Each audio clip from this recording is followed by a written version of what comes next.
না, আমরা লাইভে। আসসালামু আলাইকুম ওয়া রাহমাতুল্লাহি ওয়া তাআলা বারাকাতুহু। আলহামদুলিল্লাহি রাব্বিল আলামিন ওয়া সালাতু ওয়া সালামু আলা সাইয়্যিদিল মুরসালিন ওয়া খাতামান নাবিয়িন ওয়া আলা আলিহি ওয়া আসহাবিহি আজমাইন।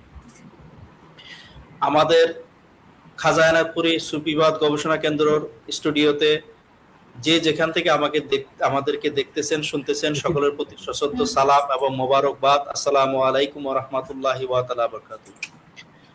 আমাদের পূর্ব নির্ধারিত যে অনুষ্ঠান ইসলাম প্রচারে সুফিদের ভূমিকা, সে বিষয়টি নিয়ে আজকে আমরা আলোচনা করব। আমাদের সাথে আজকে অতিথি হিসাবে আমাদের স্টুডিওতে আছেন প্রফেসর ডক্টর মোহাম্মদ আজম আলী খান, উনি প্রফেসর এবং বিভাগীয় প্রধান। আজম আলী ভাই, আপনাকে স্বাগতম এবং সালাম জানাচ্ছি। ভালো আছেন? আলহামদুলিল্লাহ। জি, ধন্যবাদ।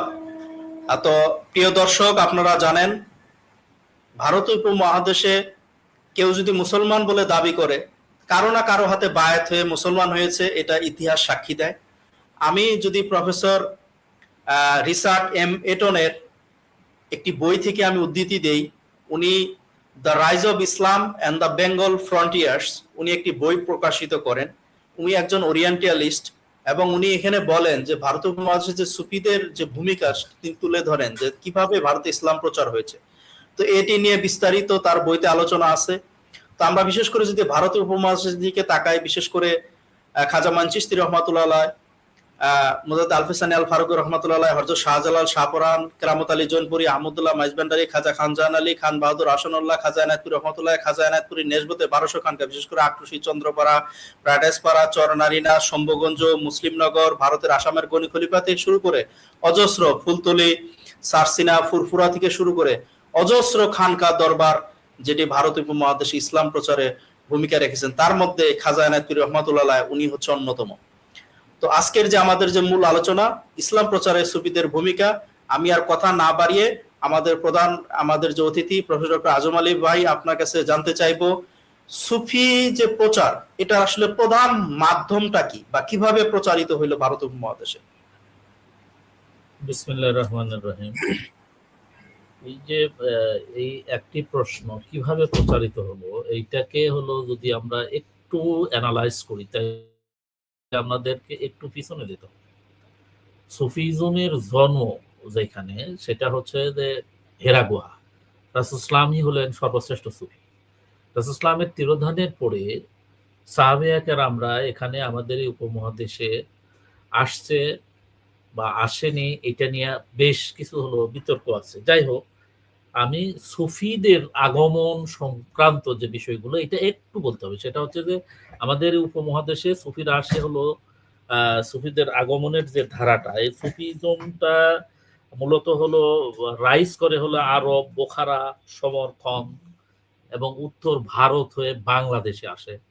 এই আসার আগমনের যে স্টেজ, এইটার 3টা স্টেজ ঐতিহাসিকরা বলে। সেটা হচ্ছে, প্রথম হচ্ছে মুসলিম বিজয়ের পূর্বকালে, অর্থাৎ খ্রিস্টীয় 9ম শতাব্দী থেকে শুরু করে দ্বাদশ শতাব্দী পর্যন্ত, এটা হলো প্রথম কাল। দ্বিতীয় হচ্ছে মুসলিম বিজয়ের কাল থেকে হালাকু খানের বাগদাদ ধ্বংসের কাল পর্যন্ত, অর্থাৎ 1201 থেকে 1258 পর্যন্ত। তারপরে 1258 থেকে তার পরবর্তী কাল পর্যন্ত। এটা হলো সুফিজম মানে বাংলাদেশে আগমন আর কি, ভারতীয় উপমহাদেশে আগমন। এই যে আগমন, এবং হচ্ছে যে এখানে এই সমস্ত সুফিরা আসার পরে ইসলামের যে অমীয় বাণী এই উপমহাদেশের মানুষের নিকটে তারা প্রচার করে এবং প্রচার কেন্দ্র তৈরি করে। প্রচার কেন্দ্রগুলো ছিল হলো খানকা। সুফিরা যেখানে বসে ইসলামের এই বাণীগুলো প্রচার করতেন, সেই স্টেশনকে বলা হতো খানকা। এই খানকা কেন্দ্রিক যে হলো এলমে তাসাউফের চর্চা, তাসাউফের চর্চা, সুফিজমের চর্চাটা এই খানকা কেন্দ্রিক। এবং হচ্ছে যে এই খানকা থেকে, এই খানকা এক ধরনের হলো শিক্ষা প্রতিষ্ঠান ছিল মূলত। এখানে দ্বিমুখী শিক্ষা, ত্রিমুখী শিক্ষা, মানবিক শিক্ষা এবং হচ্ছে মানুষের আধ্যাত্মিক শিক্ষা এবং হচ্ছে আত্মকেন্দ্রিক যে শিক্ষা, এই উভয় শিক্ষার হলো সেন্ট্রাল ছিল হলো এই খানকা। এই খানকা থেকে মূলত ইসলাম প্রচারের জন্য এই সমস্ত মানুষরা শ্রম দিয়েছেন, মেধা দিয়েছেন, নিজেদের রক্ত ঝরিয়েছেন, কখনো শাহাদত বরণ করেছেন পর্যন্ত। তাদের অবদানের, তাদের মানে পরিশ্রমের ফল এবং ফসল এই উপমহাদেশের আমরা মুসলমান। আমি কথাটা বুঝাইতে পারছি মনে হয়।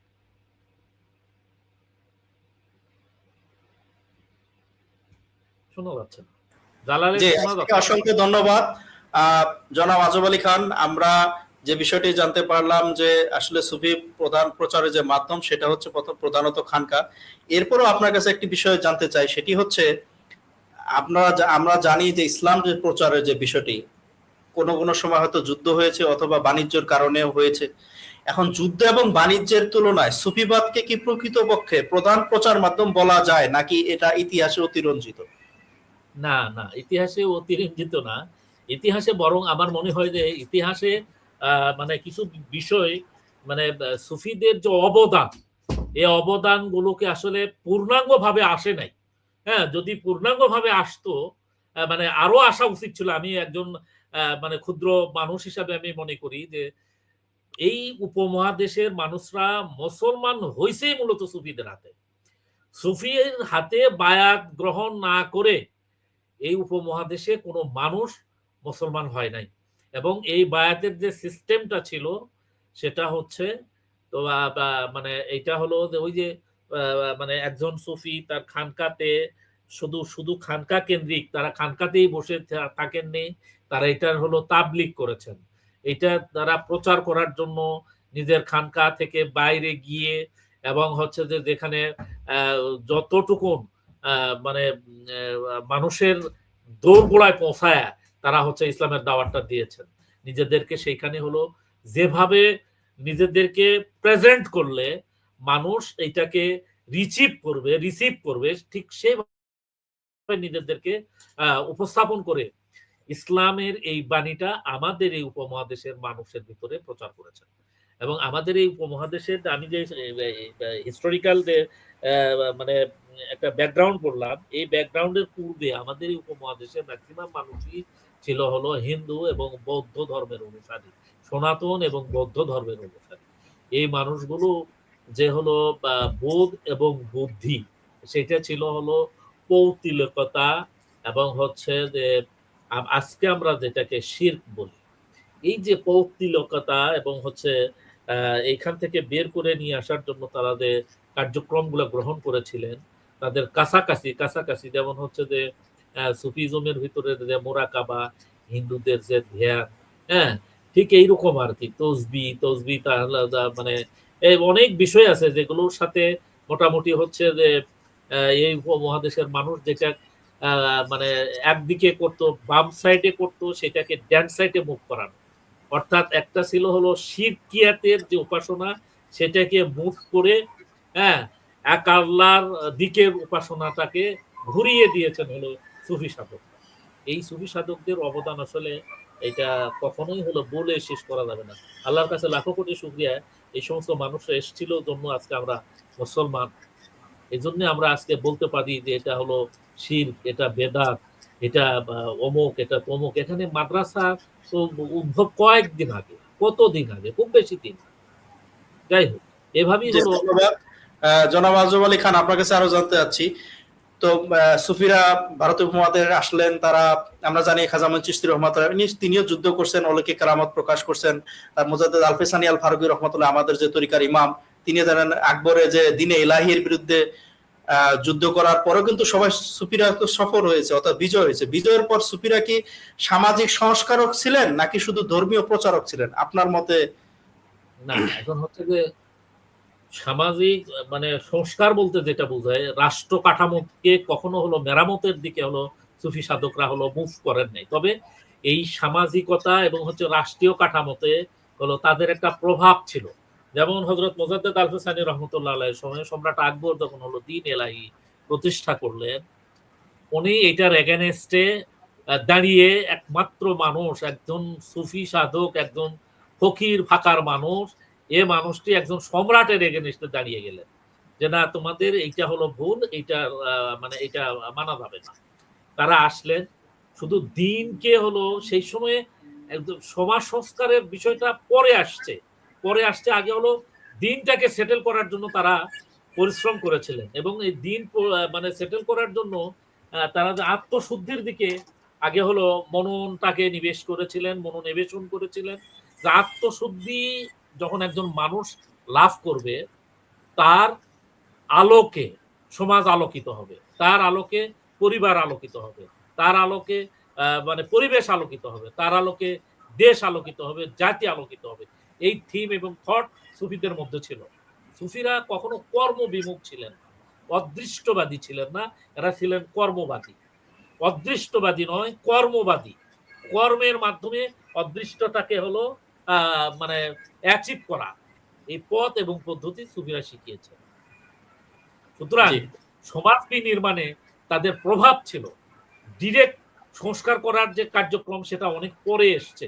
যেমন আমরা মাঝভান্ডারে দেখি যে হলো তারা গান বাজনা করে, তারপরে হচ্ছে আল্লাহর জিকির করে, এটা নিয়ে অনেকে কথা বলে, কিন্তু সময়টা বিবেচনা করতে হবে। যে সময়ে মাঝভান্ডারে গান বাজনা দিয়ে, যে সময়ে মানুষ এখনো এখনো মানুষ যেখানে একটা শিক্ষিত এত আধুনিক মানুষও যখন হচ্ছে যে ওই যে শিবলিঙ্গের পূজা করে, সেইখানে সেই মানুষগুলোকে রিমুভ করায়া হোক না গান বাজনা দিয়েই শুরু করলো, গান বাজনা দিয়ে অন্তত আল্লাহ বলা শিখাইলো, সেই মানুষগুলো পরবর্তীতে সংস্কারের কারণে আমরা এখন অন্তত পক্ষে বুঝতে পারি আমাদের কোনটা শীত, কোনটা বেদাত, কোনটা ফরজ, কোনটা সুন্নত, কোনটা নফল।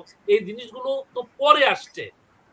যখন এই মানুষগুলো সারাক্ষণ মানে এক ঈশ্বরবাদের বাইরে, হ্যাঁ, বহু ঈশ্বরে বিশ্বাসী মানুষগুলোকে একটি প্ল্যাটফর্মে আনার জন্য যে কৌশলগুলো অবলম্বন করা দরকার, সুফিরা সেটাই করেছিলেন। তবে তাদের তাওহীদি বিশ্বাসটাকে ঠিক রেখে, এবং এখনো সেটাই আছে। আমরা বিভিন্ন দরবারে দেখি, এখনো অনেক দরবারে দেখি যে দরবারগুলোতে বিভিন্ন ধর্মের মানুষরা যাতায়াত করে। এটা কেন যাতায়াত করে?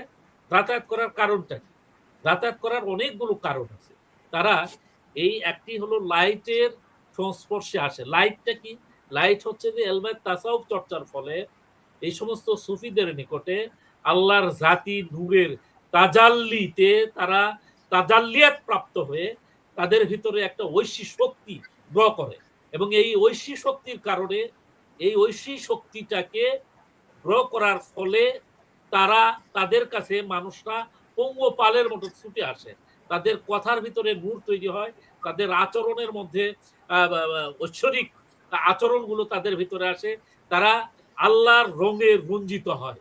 এই রংকে হলো কেউই আমরা অস্বীকার করতে পারি। এই অস্বীকার করতে না পারার কারণে এই মানুষগুলো মানে এই সমস্ত সুফি সাধকদের কাছে আসে, তাদের সংস্পর্শে আসে। অনেক সময় তারা গোপনেও মুসলমান হয়ে যায়। গোপনে মুসলমান এই কথাটা বললে অনেকে বলবে কেন তাহলে জিহাদ হলো কেন? এটা হলো একটা বিষয় আছে এখানে, যে বিষয়গুলো দেখা যাবে রাসূলুল্লাহের সময়ে, এটা খুব সম্ভবত উহুদ যুদ্ধে একজন মুশরিক রাসূলুল্লাহের পক্ষে যে মানে যুদ্ধ করছে শর্তের কারণে। এখন সে যে যুদ্ধ করছে তার মানে সে কি মুশরিক ছিল আসলে? আদৌ মুশরিক ছিল কিনা? আমার মনে হয় না। এবং আমরা দেখি বহুত দরবারে এখনো হলো সনাতন ধর্মের বহুত মানুষজন যাতায়াত করে। যাতায়াত করার আমরা এটা হলো বলতে চাই না। আমার দরবার, আমার খাজা এনায়েতপুরীর দরবারেও অনেক মানে সনাতন ধর্মের ভাইরা আসে। তাদের সাথে আমরা কথা বললে বুঝি যে তারা কোন স্টেজে আছে, তারা কোন ধর্মে আছে। এটা বলে না, সামাজিক ফ্যাসাদের কারণে, সামাজিকতার কারণে, রাষ্ট্রীয় হলো মানে অনেক ব্যাপার থাকে যে বিষয়গুলো ফ্যাসাদ এড়ায়া চলার জন্যই মূলত এভাবে হলো তারা এই জিনিসগুলোকে রপ্ত করে। আর ইসলামটা তো হলো এটা, ইসলামের দুইটা দিক আছে রে ভাই। একটা হচ্ছে যে বাইরের দিক, একটা ভিতরের দিক। ভিতরের দিকটা একজন মানুষ যখন কমপ্লিটলি একজন মানুষ মুসলমান হয়ে যাবে, তখন তার কথা, কাজ এবং আচরণ অন্য মানুষের সাথে মিলবেই না, মিশবেই না। এটা আলাদা হয়ে যাবে। এটা আলাদা হওয়ার কারণ ওই একটি, সেটি হচ্ছে তার ভিতরে আলাদা একটা নূর তৈরি হবে। একজন মুসলমানকে আমার ছবি কি শিখায়? আল্লাহুম্মা ইন্নী আজআল ফি কলবি নূরান ওয়া ফি লিসানি নূরান ওয়া ফি সামঈ নূরান ওয়া ফি বাসরি নূরান ফাওকি নূরান তাহতি নূরান আমামি নূরান খালফি নূরান আসাবি নূরান ইয়াসিরি নূরান লুহুমি নূরান দামাই নূরান। এই যে হলো নূর, এই নূরটা হলো চাওয়া শিখায়, সুফির দরবারে শিখায়। এই নূরটি যখন একজন মানুষের ভিতরে চলে আসবে, চলে আসে, তখন এই মানুষটির আচরণ আর 10 জন মানুষের আচরণের সাথে মেলে না। সাধারণ মানুষের সাথে এটা মেলে না। সাধারণ মানুষের সাথে এটা যায় না। সুতরাং এই মানুষগুলোকে দেখে দেখে তাদের কাছে পঙ্গপালের মতো মানুষ ছুটে আসে। তার দরবার আমার খাজা এনায়েতুল্লাহর দরবার, লক্ষ লক্ষ মানুষ। আমার হুজুর পাক যে মানে হায়াতে থাকতে উনি যদি 1 ঘন্টার জন্য অন্তত বের হতেন, 1 ঘন্টার জন্য, 1 ঘন্টার জন্য কত লক্ষ মানুষ তাকে দেখার জন্য অস্থির। এটা কিসের অস্থিরতা? খাজা এনায়েতুল্লাহর মতো মানুষ আর নাই, জগতে তার মানুষ নাই, কত সুন্দর মানুষ আর নাই, আছে। কিন্তু খাজা এনায়েতুল্লাহর কাছে যা ছিল তা পৃথিবীর মানে তা এই দরবারের অন্য কোনো মানুষের ভিতরে আর ছিল। এটা কিসের আকর্ষণ? এটা ওই যে নূরের আকর্ষণ। এই নূরের তাজাল্লিয়াত তার ভিতরে আছে জন্য মানুষ ছুটে আসে তার কাছে, অন্য কোনো কারণ নাই। যেমন লাইট দেখলে ফড়িং ছুটে আসে, লাইট দেখলে পঙ্গপাল ছুটে আসে। এই ছুটে আসার পিছনে কারণ ওই একটি, সেটি হচ্ছে যে এই নূরটি আল্লাহর নূর, রাসূল সাল্লামের নূর। এটা হলো হেরা গুহার নূর। এটা মদিনা থেকে আরব হয়ে, বোখারা হয়ে, সমরকন্দ হয়ে বাংলাদেশে আসছে। বাংলাদেশের যে সমস্ত সুফিরা এসে ইসলাম প্রচার করেই তারা ক্ষান্ত হননি।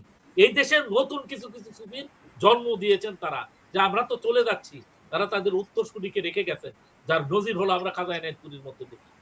উনি একজন সুফি ছিলেন না, উনি এখন এমন একটি মানে প্রতিষ্ঠানে পরিণত হয়েছেন যার দরবার থেকে শত শত শত শত সুফি তৈরি হয়েছে। আমার হুজুর পাক আমাকে বলতেন, আমাদেরকে বলতেন, বাবা আমার দরবারের মানে আমার খাজা এনায়েতুল্লাহর সবগুলো সন্তানই হচ্ছে মানে মাদারদা তৈরি, হ্যাঁ মাদারদা তৈরি। তো এই যে হলো এই বিষয়গুলো, এগুলো হলো এইখানে বাইরে থেকে এসে এই সুফিরা তারা শুধুমাত্র নিজেদেরকেই রিচ করেননি, এখানে নতুন সুফি তৈরি করার মিশন তারা তৈরি করে রেখেছিলেন। যে মিশনের ফল এবং ফসল আজকে আমি ক্ষুদ্র আজম আলী খান, আপনি জালাল, তারপরে অমুক তমুক, আমরা আজকে হলো বুঝতে চেষ্টা করতেছি, বোঝানোর চেষ্টা করতেছি। আসলে আমার মনে হয় যে সুফিদের যে অবদান, এইটা নতুন করে আর হলো বলার কোনো অবকাশ রাখে না। কারণ বাংলাদেশের রিসার্চে, হ্যাঁ মানে বিশ্ববিদ্যালয় লেভেলের রিসার্চে এটা প্রমাণিত সত্য। এটা হলো প্রমাণিত সত্য যে উপমহাদেশে সুফি সাধকদের দ্বারাই ইসলাম প্রতিষ্ঠিত হয়েছে, ইসলাম প্রচারিত হয়েছে। এখনো অনেকে কাজ করে ইসলামিক মানে চিন্তা চেতনাকে হলো প্রসারিত করার জন্য যারা কাজ করে, তারা কি বুকে হাত দিয়ে বলতে পারবে যে আমি 5 জন লোককে মুসলমান বানাইতে পারছি, আমি 3 জন লোককে মুসলমান বানাইতে পারছি, আমাদের পাশে আসো, আমরা একটু মুসলমান বানাই? এরা তা পারে না। কারণ হচ্ছে একটাই, সেটা হচ্ছে যে ওই মানে নূর নাই, নূর নাই। এরা হলো এদের কাছে মানুষ ওইভাবে আসবে না, পঙ্গপালের মতো ছুটে আসবে না। জি, জনাব আনোয়ার আলী খান, আপনার অসংখ্য ধন্যবাদ। এখন আমি জানতে চাচ্ছি বিশেষ করে খাজা মঈন চিশতি রহমাতুল্লাহ আলাইহ, আমাদের মুজাদ্দিদ আল ফিসানী আল ফারুকী রহমাতুল্লাহ আলাইহ, এবং বাংলাদেশে যেহেতু খাজা এনায়েতুল্লাহর উপরে আমাদের একটা স্পেশাল প্রশ্ন আছে, আমি শেষের দিকে এরপরে যাব খাজা এনায়েতুল্লাহর উপরে। তো এখন খাজা মঈন চিশতি রহমাতুল্লাহ উনি চিশতিয়া তরিকার ধারক বাহক, গাউসুল পাক বরফির আব্দুল কাদের জিলানী রহমাতুল্লাহ কাদিরিয়া তরিকার ধারক বাহক, মুজাদ্দিদ আল ফিসানী আল ফারুকী রহমাতুল্লাহ উনি মুজাদ্দিদ তরিকার নকশবন্দি মুজাদ্দিদ একসাথে করে ধারক বাহক। এবং বাংলাদেশে যদি আমরা দেখি, আমার হুজুর পাক যেটা সবসময় বলতেন যে হয়তো শাহজালাল রহমাতুল্লাহ ইয়ামানি রহমাতুল্লাহ উনি হচ্ছে মাদাজাত ওলি। তো এই 4 জনের মধ্যে যদি আপনি এই যে সুফি, এরা তো সবাই সুফি, এদের যে পদ্ধতিটা আলাদা ছিল না একই রকম ছিল, নাকি একই সিরাজুম মনিরার মতো একই আলোর আসলে সবাই ছিল? আপনি কি আপনার গবেষণায় আসলে কিভাবে পার্থক্য করবেন এদেরকে? আচ্ছা, এদের মধ্যে বেসিক্যালি জি একটি কথা হলো খেয়াল রাখতে হবে, সেটি হচ্ছে যে একের প্রকাশ বহুরূপী, একেরই প্রকাশ বহুরূপী। সুফিজমের একটা স্টেজ আছে, যে স্টেজটাকে আমরা বলি ওয়াহাদাতুল ওজুদ এবং ওয়াহাদাতুল শাহুদ। হ্যাঁ, তো ওজুদিয়া যে সমস্ত সুফি এবং শাহুদিয়া যে সমস্ত সুফি, এই হযরত মুজাদ্দিদ আল ফিসানী রহমতুল্লাহ আলাইহির আগ পর্যন্ত এবং মুজাদ্দিদ আল ফিসানী রহমতুল্লাহ আলাইহির পরের যে সুফি, এই সুফি সাধনার মধ্যে বেসিক্যালি কোনো মানে তফাৎ নেই। তফাৎ খালি একটাই, সেটা হচ্ছে যে মুজাদ্দিদ আল ফিসানী রহমতুল্লাহ আলাইহির সুফির যে চর্চা, এইটা শুরু হয়েছে ইন্ডাকটিভ পদ্ধতিতে। আর আগের যে সুফি সাধকদের যে পদ্ধতিটা ছিল সেটা হলো ডিডাকটিভ পদ্ধতিতে। আমি কথাটাকে স্পষ্ট করে বলি যে হযরত মুজাদ্দেদ আল-ফেসানি রহমতুল্লাহ আলাইহির পূর্বের যে সুফি সাধকরা ছিলেন তারা সাধনার কার্যক্রমটা শুরু করতেন নফস থেকে, নফস থেকে কালবে পৌঁছাতেন। আর হযরত মুজাদ্দেদ আল-ফেসানি রহমতুল্লাহ আলাইহির শুরু থেকে উনি দেখলেন যে নফস থেকে কালবে আসা খুবই কষ্টসাধ্য এবং খুবই মানে রিয়াজতের প্রয়োজন, যেটা আমাদের মতো আমাদের এই সমাজের দুর্বল মানুষ এত কষ্ট করে এত সময় নিয়ে এখানে এই সাধনাটা করতে চাইবে না, তাদের জন্য খুব কষ্ট হবে। এই জন্য হযরত খাজা বাকিবিল্লাহ রহমতুল্লাহ আলাই এই তরিকার আমাদের আরাক ইমাম হযরত শাহ সুফি খাজা বাহাউদ্দিন নকশবন্দি রহমতুল্লাহ আলাই উনি আল্লাহর কাছে চাইছিলেন যে আল্লাহ আমি এমন একটা তরিকা আমাকে দাও যেটা হলো সহজ তরিকা, সহজ হবে। এটা মূলত তারই মানে সিলসিলা ছিল যে এতদিন তো মানুষ হলো শুধু নাফস থেকে শুরু করে, আল্লাহ আসে তো লাস্টে কালবে, এটাকে একটু ইজি করা যায় কিনা, এটাকে ইজি করা যায় কিনা আল্লাহর কাছে বারবার করে ফরিয়াদ করার পরে মহান রব্বুল আলামিন দয়ার পরশ হয়ে এটাকে হলো কাল থেকে শুরু করলেন। এই জন্য বলা হয় অন্যান্য তরিকার শেষে যা মানে পাওয়া যায় নকশবন্দি মুজাদ্দিদিয়া তরিকার শুরুতেই তা দেয়া হয়। হ্যাঁ, মানে আপনার হচ্ছে যে চিস্তিয়া তরিকা, কাদরিয়া তরিকা বা সাবেরিয়া তরিকা, তারপরে অন্যান্য যত তরিকা আছে সমস্ত তরিকা শুরু হয় হলো নফস থেকে। ওরা কালবে নিয়ে আসা, কালব জারি করতে করতে ওদের 12টা বেজে যায়। আর আমাদের নকশবন্দি মুজাদ্দিদিয়া তরিকার আল্লাহর ওলি যারা কামেল ওলি সিনার এই আর একটা উপায় হচ্ছে যে এই ওলিরা শুধুমাত্র তাদের আঙ্গুলটা কালবে ঠেকায় দিলেই বলে যে বাবা আমার পীর ছিলেন এরকম কামেল একজন ওলি খাজা এনায়েত করি, বাবা এই যে কাল বাম স্তনের 2 আঙ্গুল নিচে এই যে বলে যে আঙ্গুলের খোসা, এটা হলো তাওয়াজ্জু দেওয়ার সাথে সাথে কালবে আল্লাহ আল্লাহর জিকির স্টার্ট হয়ে গেল। বাবা বলেন আল্লাহ আল্লাহর জিকির শুরু হয়েছে কিনা, বলেন এখানে আল্লাহ আল্লাহর জিকির হবে। এই যে জিকিরটা শুরু হলো, এই জিকির আর থামবে না, কখনোই থামবে না যদি সে সালেক নির্দিষ্ট কারিকুলাম অনুযায়ী নির্দিষ্ট ফরম্যাটে চলাফেরা করে, তাইলে এই জিকির আর থামবে না, বন্ধও হবে না, কখনো বন্ধ হবে। তবে হ্যাঁ, যখনই হারাম কিছু ঢুকবে তার শরীরের ভিতরে, যখনই গুনাহ পরিমাণ বেশি হয়ে যাবে, তখনই এটা হলো মানে এটা বন্ধ হয়ে যাবে। বন্ধ হবে মানে কি, এটা কবজ হবে, কবজ, বন্ধ হবে না, কবজ হবে। কবজ মানে হলো থেমে থাকা। এটা কি, এটা হচ্ছে রাসূল সাল্লাল্লাহু আলাইহি ওয়াসাল্লামের কাছে যে ওহী আসতো, মাঝে মধ্যে ওহী থেমে যেত এবং হচ্ছে ওহী থামার কারণে রাসূল সাল্লাল্লাহু আলাইহি ওয়াসাল্লাম একটা পেরেশানির ভিতরে পড়তেন। সালেকরাও সেম, যখন হলো কারো কাল কবজে থাকে, মানে জিকির হতে হতে বন্ধ হয়ে গেছে হঠাৎ করে, একে হলো মুরাকাবা মুশাহাদায় সে জানতে চায় যে এটা কেন হলো, কি জন্য হলো। তার জন্য এই জন্য বারবার করে পীর সাহেব হুজুররা বলে দেন বাবা বেশি করে তওবা করবে, তওবা করবে, তওবা করবে, তওবা করবে।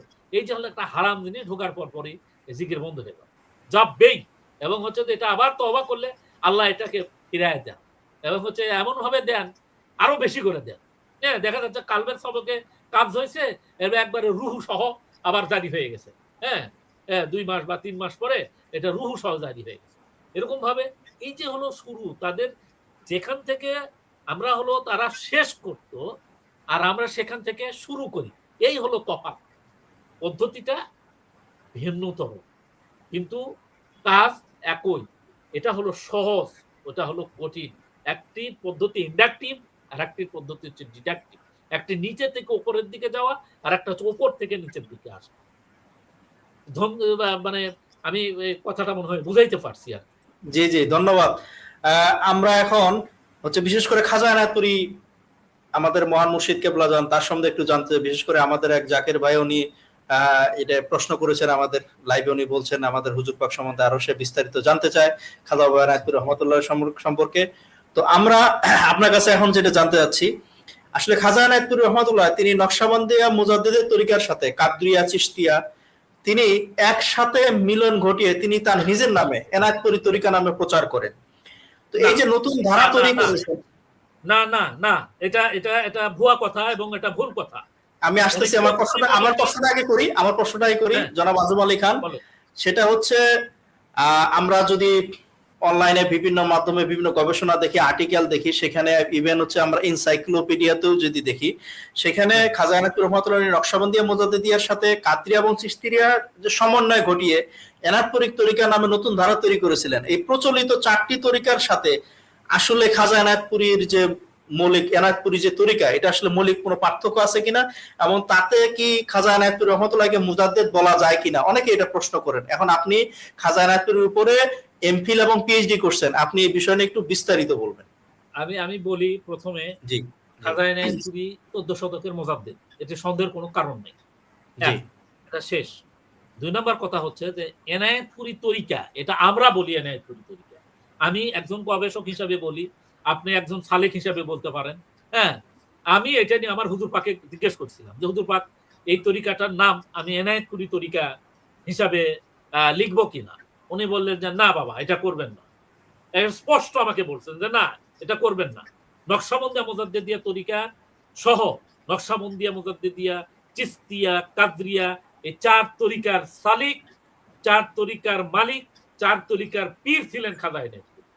তবে হ্যাঁ, এখানে একটা ব্যাপার আছে, সেটা হচ্ছে যে প্রত্যেক 4টি তরিকার যে সবক খাজা এনায়েতপুরীর দরবারে দেয়া হয়, এটা সালেকের স্ট্যাটাস অনুযায়ী, যে সালেক যে স্ট্যাটাসের, অর্থাৎ কাকে কোন সবকের মুরিদ করলে, মানে কোন তরিকায় রপ্ত করলে সে হলো মানে মাকামে মাকসুদে পৌঁছাতে পারবে, খাজা এনায়েতপুরী এটা জানতেন। এই জন্য আমার হলো ব্যক্তিগত একটা অভিজ্ঞতার কথা বলি। একবার আমার ভিতরে ওই জিকিরের সময়ে মানে বড়ই তলায় বসে তালি দিচ্ছে, জিকিরের তালে তালি হচ্ছে। তো আমার ভিতরে একটা খটকা আসলো যে আচ্ছা, নকশবন্দিয়া মুজাদ্দেদিয়া তরিকার জিকির তো হলো মানে মানে জিকিরে খফি সবসময়, এটা এরকম হচ্ছে কেন? এটা হওয়ার সাথে সাথে আমার ভিতরে একটা এলহাম হলো, খুব শক্ত হলো, এখানে 4টা তরিকা আছে, বুঝতে হবে তোমাকে। ঠিক এইভাবেই ধমকের সুরে এলহামটা আমার ভিতরে হইলো, যেখানে 4টা তরিকার নেসবত আছে, বুঝতে হবে। এখানে শুধু তুমি নকশবন্দিয়া মুজাদ্দেদিয়া তরিকা তুমি রপ্ত করো, তুমি জিমাও, তুমি চোখ বন্ধ করো, তুমি কালবে খেয়াল করো, জিকির করো, অসুবিধা কি? এখানে তো চিস্তিয়া তরিকার লোকজন আছে, তারা মাথা ঝোঁকাবে, তালি বাজাবে, নাচানাচি করবে, মানে মানে জিকিরও করবে। এখানে কাদরিয়া তরিকার লোক আছে, সারিন্দা মারা যাবে, মানে জিকির করবে। তা তোমার কি সমস্যা? আমি কি কথাটা বুঝাইতে পারছি? 4 তরিকার সমন্বয় এখানে খাজা এনায়েতপুরীর দরবারে আছে। উনি মুজাদ্দেদ ছিলেন, উনি জানতেন যে কোন সালিককে কোন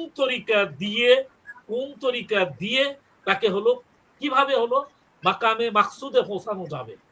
এটা হলো খাজা এনায়েতপুরীর দরবারের আলাদা একটা কারিশমা আমি মনে করি। এটা হলো খাজা এনায়েতপুরীর দরবারের যারা সালিক, যারা জাকির, তারা এটা বোঝে। খাজা এনায়েতপুরীর দরবারে শুধুমাত্র মুরিদরা থাকে না, খাজা এনায়েতপুরীর দরবারে ভ্যারাইটিস কোয়ালিটির লোক থাকে। কেউ জাকির থাকে, কেউ মুরিদ থাকে, কেউ শুভাকাঙ্ক্ষী থাকে, কেউ শোভনোধ্যায়ী থাকে, কেউ এমনি দেখতে যায়, কেউ বুঝতে যায়, কেউ শিখতে যায়, ভ্যারাইটিস কোয়ালিটির লোকজন থাকে। মুরিদের সংখ্যা খাজা এনায়েতপুরীর দরবারে খুবই কম আমি মনে করি। খাজা এনায়েতপুরীর দরবারে মুরিদের সংখ্যা খুবই কম, যারা তরিকা চর্চা করে, যারা তরিকার লালন করে, যারা তরিকার পোষণ করে, যারা তরিকার ধারণ করে এবং তরিকার যারা প্র্যাকটিস করে, তাদের সংখ্যা খুবই কম। এবং কম হলেও অসুবিধা নেই। নকশবন্দিয়া মুজাদ্দেদের তরিকার হযরত মুজাদ্দেদ আল-ফিসানি রাহমাতুল্লাহ আলাইহির একটা কথা আছে, বাবা, যে যারা এই তরিকায় মানে দাখিল হবে, এই জগতে যদি কামেল পীরের হাতে সে মুরিদ হয়, বায়াত গ্রহণ করে, সে মারা যাওয়ার পরেও তার কবরে সুলুক শিখাইয়া তাকে আল্লাহর ওলি করে হাসরের মাঠে তোলা হবে। সুবহানাল্লাহ বলবেন না? এটার হলো দলিলটা কি, ডকুমেন্টস কি? হযরত মুজাদ্দেদ আল-ফিসানি রাহমাতুল্লাহ আলাইহি মাকতুবাত নাম্বার কত আমার এই মুহূর্তে খেয়াল নাই, এই মাকতুবাতে উনি বলছেন এটার দলিল একটাই, সেটা হচ্ছে যে কেউ যদি নিয়ত করে যে আমি হাফেজ হব, এই নিয়তে কোরআন পড়া শুরু করে, মানে আরবি আলিফ বা তা সা এভাবে যদি সে মারা যায়, তাহলে আল্লাহ তাকে কবরের ভিতরে কোরআনের 30 পারা হাফেজ করে হাসরের মাঠে উঠাবে। এটা হলো দলিল। হযরত মুজাদ্দেদ আল-ফিসানি রাহমাতুল্লাহ আলাইহি বলছে, কামেল পীরের তারা হলো মুরিদ যদি নিয়ত ঠিক থাকে, ইলমুন ইয়াকিন ঠিক থাকে, পীর যদি মানে মানে কামেল হয়, কানা পীর যদি না হয়, কামেল পীর যদি হয়, তাহলে তার মুরিদরা কবরের ভিতরে সুলুক শিখে 24টি দায়রা কমপ্লিট করে হাসরের মাঠে উঠবে। আল্লাহর ওলি হয়ে। আর আমি মনে করি যে কামেল পীরের কোনো ওলি, কামেল পীরের প্রত্যেকটি মুরিদ, হ্যাঁ, আল্লাহর ওলি। যেই দিনই তওবা করে একজন সালিকের কালবে হাত দিয়ে আল্লাহ আল্লাহর জিকির হয়, তখনই বুঝতে হবে তার সমস্ত গুনাহ শেষ হয়েছে এবং সে আল্লাহর ওলির দপ্তরে তার নাম হচ্ছে। এখন এই নামটা ধরে রাখার দায়িত্ব হলো তার। সে কতটুকু ধরে রাখতে পারবে সেটা হলো তার ব্যাপার। ধন্যবাদ। আমি মনে করি যে আমি আমার কথাটা বুঝাইতে পারছি। খাজা এনায়েতপুরীর তরিকা আমরা বলতে পারি যেটা এনায়েতপুরী তরিকা, আমি বলতে পারি এটা এনায়েতপুরী তরিকা, কিন্তু আমার মোর্শেদ কেবলা আমাকে এটা উনি লিখতেই না করছিলেন যে এনায়েতপুরী তরিকা জি, অসংখ্য ধন্যবাদ জনাব আজম আলী খান। আপনার এখন আরেকটি বিষয় যেটা জানতে চাচ্ছি, খাজা এনায়েতপুরী রহমতুল্লাহ আলাইহি ওনার হচ্ছে ত্রিমাত্রিক পদ্ধতি ছিল তরিকা প্রচারে। কিরকম? তিনি লিখতেন, লেখা, উনি বক্তৃতা দিতেন এবং হচ্ছে ওনার খানকা ছিল। তো এই যে তার ত্রিমাত্রিক যে পদ্ধতি, অর্থাৎ লেখা, বক্তৃতা এবং খানকা, এটা কি আধুনিক শিক্ষা ব্যবস্থার সাথে তুলনীয় কিনা? এক। দ্বিতীয় কথা হচ্ছে বাংলার সাধারণ মানুষের কাছে তাকে গ্রহণযোগ্য করতে এটি কিভাবে ভূমিকা রেখেছিল? শোনেন, খাজা এনায়েতপুরীর দরবারটা ছিল, আমার যেটা মনে হয় এটা মানে এটাকে মানে অনেকে হয়তো বাড়াবাড়ি বলতে পারে, হ্যাঁ, এই ভয়ে হলো আমি বলতে চাই না, তবে বলতেই হবে, বলতে হবে এই জন্য যে খাজা এনায়েতপুরীর দরবারটা ছিল রাসূল ইসলামের মানে ওই যে কিছু মানে সাহাবীরা থাকতো মসজিদে নববীতে, যাদেরকে কি বলা হতো, যাদেরকে বলা হতো আপনার মানে আহলি সুফা, হ্যাঁ, আহলি সুফা, হ্যাঁ, আহলি সুফা, যারা রাসূল ইসলামের কাছে কাছে থাকতো, যাদের সংসার থাকতো না, ঘর বাড়ি নাই, রাসূল ইসলামের কাছাকাছি। খাজা এনায়েতপুরীর এই দরবারটাও ওই দরবারের একটা প্রতিচ্ছবি এখানে থাকতো, একটা প্রতিচ্ছবি একটা এখানে থাকতো। কারণ খাজা এনায়েতপুরী ছিলেন হলো নায়েবে নবী, নায়েবের রাসূল, রাসূলের প্রতিনিধি খাজা এনায়েতপুরী, যেটা মানে খাজা এনায়েতপুরীর বিভিন্ন কার্যক্রমে এটা প্রচারিত। খাজা এনায়েতপুরীর এই যে ৩ টা মানে স্ট্যাটাস, লিখে, বলে, ভ্রমণ করে, বক্তৃতা করে, এটা হলো মানুষের স্ট্যাটাস অনুযায়ী। যে লোকটা পড়তে জানে না, তাহলে সে খাজা এনায়েতপুরীকে কিভাবে জানবে? হ্যাঁ, তাহলে সে খাজা এনায়েতপুরীকে কিভাবে জানবে? সে জানবে বক্তৃতার মাধ্যমে। খাজা এনায়েতপুরীকে যারা লেখাপড়া জানে তারা হলো স্টাডি করবে আগে, তারপরে তার বক্তৃতা শুনবে। তারপরে আরেকটা কি বললেন? আরেকটা কি এটা বললেন? হচ্ছে যে খানকা ছিল, খানকা। খানকাটা খানকাটা তো হলো হ্যাঁ জি, খানকাটা হলো খানকাটা এটা বিশ্ববিদ্যালয় কোয়ালিটির একটা খানকা। এই খানকার যারা হলো ভালো, ভালো ছাত্র, এরা যে ভালো ছাত্র ছিলেন, হ্যাঁ, এটার যে ভালো ছাত্র ছিলেন তার প্রমাণ আট্রসির হুজুরের দিকে তাকায় দেখেন, হ্যাঁ, চন্দ্রপাড়ার হুজুরের দিকে তাকায় দেখেন, তারপরে ওই প্যারাডাইস পাড়ার হুজুরের দিকে তাকায় দেখেন, তারপরে হচ্ছে যে আসামের গনি খলিফার দিকে তাকায় দেখেন। খাজা আর সাইদুদ্দিন শম্ভুগঞ্জি। হ্যাঁ, এটা তো টোটালি হলো একটা বিশ্ববিদ্যালয় ছিল রে ভাই। এইটাকে আসলে আমরা যদি মানে আধ্যাত্মিক বিশ্ববিদ্যালয়। আমাকে একজন লোক একদিন বলতেছে যে ভাই জানেন আমি এনায়েতপুরে গেছিলাম, কি যে বড় হসপিটাল করছে গো, ক্যান্সারের রুগী, এই রুগী, সেই রুগী। আমি বললাম যে আচ্ছা আপনি কি ওই ইয়েতে গেছিলেন, মানে পীর সাহেবের দরবারে? না, তা তো যায়নি। আমি বললাম যে কি দেখলেন তাইলে আপনি? আপনি ওখানে দেখছেন হলো মানুষের শরীরের চিকিৎসা হয়, হ্যাঁ, ওখানে ডাক্তাররা চিকিৎসা করে। আপনার ভিতরের যে আরেকটা শরীর আছে, হ্যাঁ, যে আত্মা যেটা আছে, এটার একটা বড় হসপিটাল ওখানে আছে, হ্যাঁ, ওই হসপিটালের বড় একজন সার্জন আছে, যার বয়স এখন ১০৩, ১০২, হ্যাঁ, ১০১। যান না একটু দেখে আসেন। আমি তো তার বাবাকে দেখিনি, ওইটাকে দেখছি। ওইটা বড় ধরনের একজন হলো মানে সার্জন, হ্যাঁ, গেলেই হলো সার্জারি করে দেয়। তবে সবাইকে করায় না, তার ভাগ্য ভালো, ওই যে দামি ডাক্তার তো, ওই জন্য যাবেন। হ্যাঁ, আমার তো এটা খেয়াল ছিল না ভাই। আমি বললাম যে নসিবে নাই, খেয়াল থাকবে কেমনি? নসিবে ছিল ওই হসপিটাল দেখা, ওই পর্যন্ত। তো এই যে হলো বিষয়গুলো, এগুলো তো হলো মানুষের বোধ এবং বুদ্ধির উপরে ডিপেন্ড করবে কিছুটা, তকদিরের উপরে কিছুটা ডিপেন্ড করবে। আমার খাজা এনায়েতপুরী বলতেন, বাবা জান্নাতের মাটি দিয়ে যারা তৈরি, তারাই নকশবন্দি মোজাদ্দেদ দিয়ে তরিকার সালেক হবে, তাছাড়া কেউ হতে পারবে না, সম্ভবই না। তো বিশাল ভাগ্যবান ছাড়া মানে নকশবন্দি মুজাদ্দিদিয়া তরিকার সালিক হতে পারে। আর আমরা তো মনে করি যে মানে মানে খাজা এনায়েতপুরীর দরবারের প্রত্যেকটি সালিক, হ্যাঁ, প্রত্যেকটি সালিক আল্লাহর ওলি, প্রত্যেকটি জাকের আল্লাহর ওলি, হ্যাঁ, প্রত্যেকটি জাকের আল্লাহর ওলি। এই যে হলো একদিন হলো আমাকে মানে যাই হোক, এই এই বিষয়গুলোর অনেক বিষয় আছে। যেমন হচ্ছে যে কিছু নদী থাকে, নদীতে দেখে মনে হয় যে কোনো স্রোত নাই, এত খরস্রোতা ভিতরে স্রোত হয়তো 2-3 ফিট পরে, এমন খরস্রোতা নদী যে যেখানে দাঁড়ানোর কোনো ক্ষমতা থাকে না, উপর থেকে বোঝার কোনো কায়দাও থাকে না। খাজা এনায়েতপুরীর দরবারটা আসলে এইরকমই।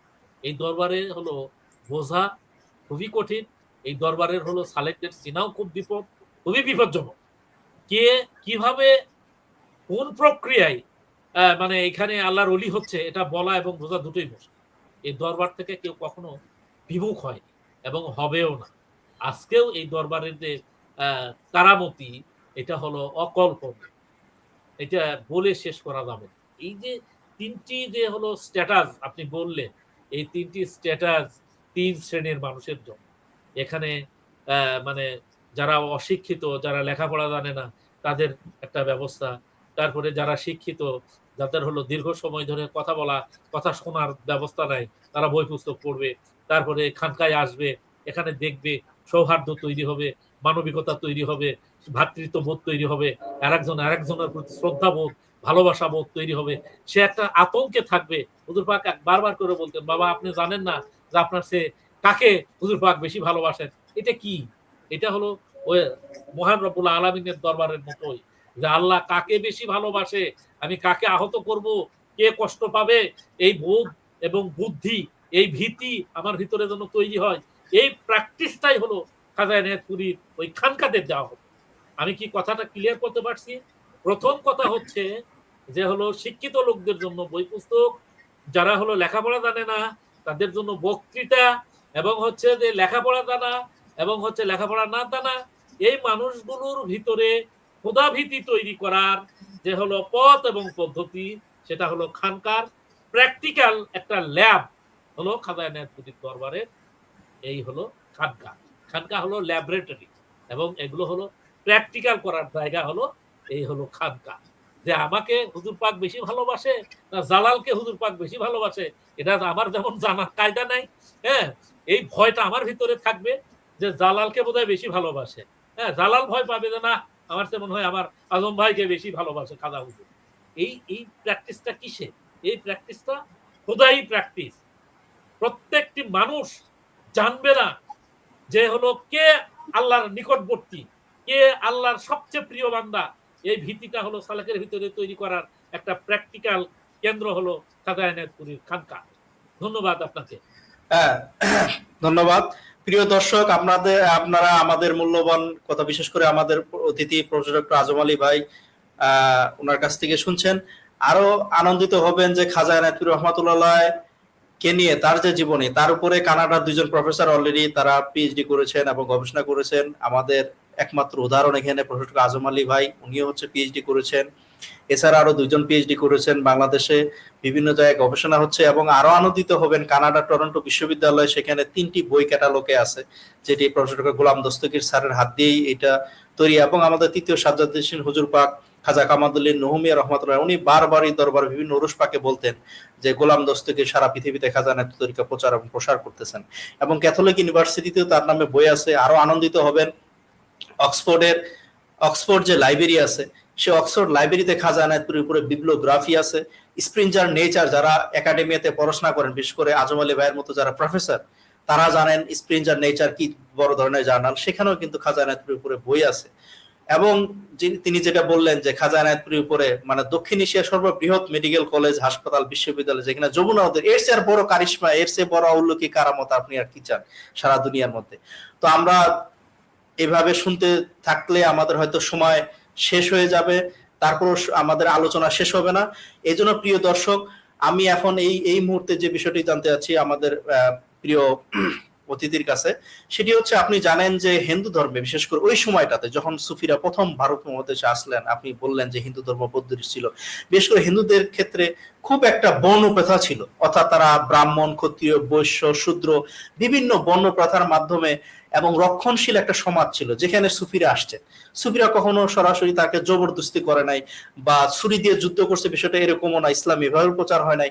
তাদের এলম এবং আখলাক, ভালোবাসা, মহব্বত দেখে কিন্তু ইসলাম প্রচার করছেন। আমি যদি এখানে আলোচনা না করে দুটি উদাহরণ, আমি দুটি দরবারের, বাংলাদেশের বড় দুটি দরবারের উদাহরণ টেনে আপনার কাছে প্রশ্নটি আমি করি, সেক্ষেত্রে আপনি জানেন যে খাজা নায়াতুল তরিকার মধ্যে মাখন বাবু নামে একজন সালেক ছিলেন, যিনি পরবর্তীতে উনি যখন মৃত্যুবরণ করেন তাকে চিতার আগুন কিন্তু তার শরীরে লোম পুড়তে পারে নাই।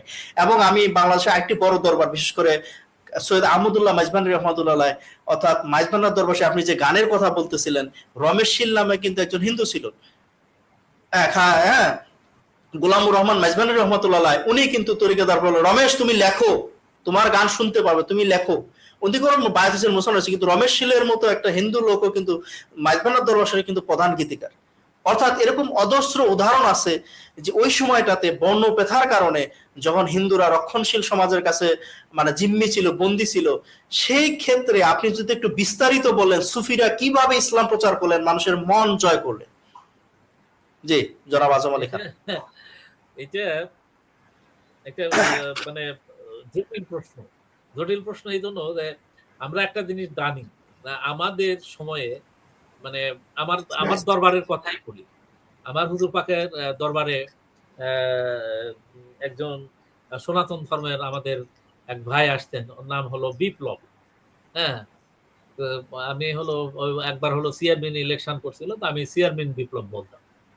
তো একবার বিপ্লব আমাকে বলতেছে যে আজম ভাই আপনি তো হলো বলেন, আমি সেদিন হলো খাজা হুজুরের কাছে থেকে ধমক খাইছি। আমি কেন? হ্যাঁ, বলছে যে হলো স্বপ্নে দেখছি আমি জাহাজ টাহাজ কিনছি, আমার ব্যবসা বাণিজ্য অনেক বড় হয়েছে। তো আমি যখন হুজুর পাকের কাছে গেছি, হুজুর পাক আমাকে বলতেছে, কি এখন কত বছর বয়স তোমার? হ্যাঁ, কত বছর বয়স? এই বয়সে তুমি জাহাজ কিনবা? এখনই জাহাজ কিনবা? বললো যে আমি তো ঠান্ডা হয়ে গেছি। আমি বললাম যে তুমি যে হুজুরের কাছে আছো, হ্যাঁ, তুমি তুমি কি বলো তো, তুমি হিন্দু না মুসলিম? হ্যাঁ, তো বলছে আজম ভাই আপনি এই প্রশ্ন আমাকে করলেন। আমি বললাম যে তোমাকে এই প্রশ্নটা হলো করলাম না আমি, এখন এটা তুমি বলো যে এই বোধটা কি। হ্যাঁ, তো বললো যে আপনিও যা আমিও তাই, আপনিও খাজার গোলাম আমিও খাজার গোলাম, আপনিও যা আমিও তাই, আপনিও খাজার গোলাম আমিও খাজার গোলাম। আমি মনে হয় কথাটা বুঝাইতে পারছি। আর একটা ব্যাপার আছে, সেটা হচ্ছে যে ওই যে এটা আসলে ওই মুসলমান হওয়ার জন্য রক্ষণশীলতার যে বিষয় থাকে, সামাজিকতা, রাষ্ট্রীয় বিধিনিষেধ, তারপরে অন্যান্য বিষয়গুলো, যে বিষয়গুলো থাকে, হ্যাঁ, এই বিষয়গুলো তারা মুসলমান হয়ে যায় না তা নয়, মুসলমান হয়ে যায় না তা নয়, তারা কিন্তু আলটিমেটলি মুসলমান হয়ে যায়। হয়তো বলতে পারে না, বলে না, হ্যাঁ, এটা যাওয়ার সময় ওই শুধু মানে যে সময় চিতাই তুলবে তার আগে বলে দেয় যে আমাকে যেন চিতাই দিও না, আমাকে সমাধি দিও। হ্যাঁ, আমাকে সমাধি দিও। সমাধি কি এখন মুসলিম সমাধি না হিন্দু সমাধি সেটা কিন্তু সে স্পষ্ট করে না, আমাকে বলে সমাধি দিও, কারণ ওটা চিতাই পুড়বে না, পড়ার মতো অবস্থা তার তৈরি হয় না, কারণ তার ভিতরে নূর তৈরি হয়, এবং এই নূরটা হলো তৈরি হয়, কথা খেয়াল রাখতে হবে, তৈরি হয়, এবং তৈরি হওয়ার জন্য পাত্র রেডি হইতে হয়, পাত্র রেডি হওয়ার পরেই সেখানে নূর তৈরি হয়। তো আমি এটা আসলে অত্যন্ত সেন্সিটিভ এবং সূক্ষ্ম বিষয়, এই বিষয়টা নিয়ে মনে হয় যে ডিসকাস না করাই ভালো। কিছু কিছু বিষয় থাকে যে বিষয়গুলো নিয়ে আসলে ওপেন আলোচনা করলে এগুলো না, হলো। আমি জনাব আজম আলী খান, হয়তো আপনি আমার প্রশ্নটা বুঝতে পারছেন কিনা, আমি যেটা বলতেছিলাম ইতিহাস আর কি। তো হ্যাঁ, আমার হ্যাঁ, প্রশ্নটা ছিল যে ভারত উপমহাদেশে বিশেষ করে রক্ষণশীল হিন্দু সমাজে তারা নিজেদেরকে বিভাজিত করার জন্য ব্রাহ্মণ, ক্ষত্রিয়, বৈশ্য, শূদ্র হ্যাঁ, এই হ্যাঁ, বিভিন্ন বিশেষ করে 4টা জাতি তারা ভাগ করে রাখছিল, এবং তাদেরকে অনেক হ্যাঁ, বিশেষ করে নিচু জাত, তারা হ্যাঁ, হ্যাঁ, হ্যাঁ, উঁচু জাতে যাইতে পারতো না। আমার শূদ্র আমার দেখা শূদ্র, আমার তো অনেক হ্যাঁ, বয়স কম, আমার অনেক হ্যাঁ, বয়স কম, তারপরেও আমি যতটুকু দেখেছি আমার গ্রামে দেখা গেল আমরা যদি কখনো কোন হিন্দু বাড়ি দিয়ে, আমি অত্যন্ত বিনয়ের সাথে বলতেছি, কাউকে ছোটখাটো করার জন্য না, যেটা ইতিহাস বলতেছি, গোবর জল দিয়ে পরিষ্কার করতো, গোবর জল দিয়ে পরিষ্কার, সেটা হচ্ছে কোন বাসাতে যাওয়া যায় সে গোবর জল দিয়ে পরিষ্কার করতো। এই যে একটা যে পরিবেশ, আমি যেটা বুঝতে যাচ্ছি, অর্থাৎ আমরা ইতিহাস দেখি, যারা এখন বর্তমান যে উগ্রতা যারা দেখায়, আমি আসতেছি যে এক্সট্রিমিজম, যে উগ্রতা দেখায়, আমি বলতেছি সেই ভারতীয় উপমহাদেশে ওই প্রান্তিক কালে ওই সময় সুফিরা তো তারা ভালোবাসা মহব্বত দেখে, অর্থাৎ তারা বিভিন্ন খানকার মাধ্যমে তাদের ব্যবহারের মাধ্যমে, অর্থাৎ তারা ছোট বড় নিচু জাত এগুলো তারা বিভেদ করতেন না। তাদের যে প্রচারের মাধ্যম ছিল, এটা একটা মাধ্যম ছিল যেটা কিন্তু সুফিরা কাজে লাগাইছে। যখন হিন্দুরা দেখছে যে না, আমাদের সমাজের যে রক্ষণশীল হিন্দু আছে তারা তো আমাদেরকে ছোটখাটো করতেছে, তারা তো আমাকে ভালো ব্যবহার করে না, এই সুযোগটা কিন্তু সুফিরা নিছে। প্রথমে তারা কিন্তু ইসলাম প্রচার করেন নাই, তাদেরকে ভালোবাসা দেখাইছে, আপনি যেটা বলেন খানকা নিয়ে আসছে, দাওয়াত দিছে, খাওয়াইছে, পড়াইছে, এইভাবে আস্তে আস্তে মন জয় করে কিন্তু ইসলাম প্রচার করছে। আমি সেই কথাটা বলতেছিলাম যে ইসলাম তো সুফি, আসলে ভারতীয় সমাজে ইসলাম প্রচার হয়নি। একটা উদাহরণ হলো তখন উচ্চ বর্ণের হিন্দুদের দ্বারা নিম্ন বর্ণের হিন্দুরা সব সময়ের জন্য ডিপ্রাইভ হতো, মানে লাঞ্ছিত হতো, অপমানিত হতো, এবং হচ্ছে নিজেদের যে হলো মানে সজাত্য বোধ, হ্যাঁ, অ্যারিস্টোক্রেসি, ব্রাহ্মণ সমাজের মধ্যে যেটা, এইটা যখন হলো হিন্দুদেরকে আহত করত, নিম্নবর্ণের হিন্দুদেরকে আহত করত, এখন হচ্ছে যে শ্রেণী বিভাজন যেটা ছিল, এই শ্রেণী বিভাজনটাকে, এটা যে শ্রেণী বিভাজন মানুষের ভিতরে হয় না, প্রত্যেকটি মানুষই যে আল্লাহর সৃষ্টি, এইটা দেখানোর জন্যই সুফিরা হলো তাদেরকে দাওয়াত দিতেন। আসো আমাদের এখানে দেখো আমরা কিভাবে নামাজ পড়ি, আমরা সবাই একসাথে দাঁড়াই, আমরা সবাই একসাথে খাই, আমরা সবাই একই প্লেটে খাই, একই খাবার খাই, আমাদের মধ্যে কোনো শ্রেণী বৈষম্য নাই। যেটা শ্রেণী বৈষম্য আছে সেটা হচ্ছে তোমাদের ওই সনাতন ধর্মের মধ্যে। এই শ্রেণী বৈষম্য কখনো হলো মানুষকে মানবিক মূল্য দিতে পারে না, শ্রেণী বৈষম্য কখনো মানুষকে ঈশ্বর পর্যন্ত পৌঁছায় দিতে পারে না। আসো আমরা এক আল্লাহর কথা বলি, এক আল্লাহর যে হলো দৃষ্টিভঙ্গি, এক আল্লাহর যে দৃষ্টিভঙ্গি সেটা হচ্ছে একক দৃষ্টিভঙ্গি, একের দৃষ্টিভঙ্গি, সবাই এক, সবাই সমান। এই বোধটি, আমার কথাটা বোঝেন, যে একের দৃষ্টিভঙ্গি, একত্ববাদের দৃষ্টিভঙ্গি, এক, আলাদা নয়। তোমাদের যে ভিতরে যে বিভাজন, এটা হচ্ছে ঐশ্বরিক বিভাজন, এটা ঐশ্বরিক বিভাজন।